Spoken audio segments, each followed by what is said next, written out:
In this video, we are going to teach you how to log into your WordPress dashboard. Here are the steps to do so. In your browser, type in the domain name and input wp admin. Okay, npowertechsoft.com.ng. This could be your own domain name, then wp-admin,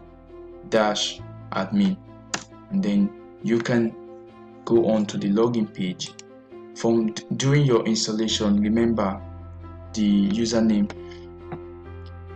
So here is the login page. So what you need to do is input the user name during installation and input your password. Okay, so this is how to log in to your WordPress dashboard. We have come to the end of this video on how to log into your WordPress dashboard. See you in another video.